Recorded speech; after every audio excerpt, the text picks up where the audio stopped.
News હવે જોઈએ અગત્યના સમાચાર। સુરતમાં 141 દીકરીઓના સંલગ્નમાં રાજકીય સૌજન્ય। થોડા દિવસોમાં બીજી વાર ભાજપ અને આપના નેતાઓ એકસાથે દેખાતા રાજકીય ચર્ચા તેજ। સુરત શહેરના આંગણે આયોજિત 141 દીકરીઓના ભવ્ય શાહી સમૂહલગ્નોત્સવ દરમિયાન એક સૂચક રાજકીય દ્રશ્ય સર્જાયું હતું। આ સામાજિક પ્રસંગમાં ભારતીય જનતા પાર્ટીના વરિષ્ઠ નેતા અને મંત્રી જયેશ રાદડિયા તથા આમ આદમી પાર્ટીના નેતા ગોપાલ ઇટાલિયાએ મુખ્ય અતિથિ તરીકે હાજરી આપી હતી।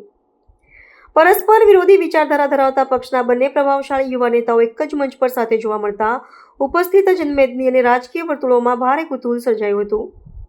કાર્યક્રમ દરમિયાન મંચ પર એક જ સોફા પર બિરાજમાન થયેલા બંને નેતાઓ વચ્ચે અત્યંત હળવાશભરી અને આત્મીય ચર્ચા થતી નજરે પડી હતી।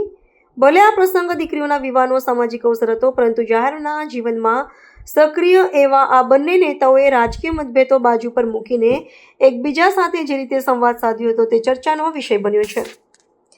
સમાજના અગ્રણીની હાજરીમાં બંને નેતાઓએ સાથે મળીને દંપતીઓને આશીર્વાદ પાઠવ્યા હતા અને કાર્યક્રમની શોભા વધારી હતી।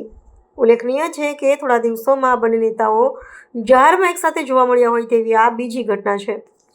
ટૂંકા ગાળામાં બીજી વખત ભાજપ અને આમ આદમી પાર્ટીના નેતાઓ વચ્ચે જોવા મળેલા નિકટતાને પગલે રાજકીય વિશ્લેષકોમાં અનેક તર્ક વિતર્ક શરૂ થયા છે। જો કે આ મુલાકાતને સામાજિક સૌજન્ય તરીકે જોવામાં આવી રહી છે, પરંતુ વારંવારના મિલનથી આગામી સમયના રાજકીય સમીકરણો અંગે અટકળોનું બજાર ગરમ થયું છે।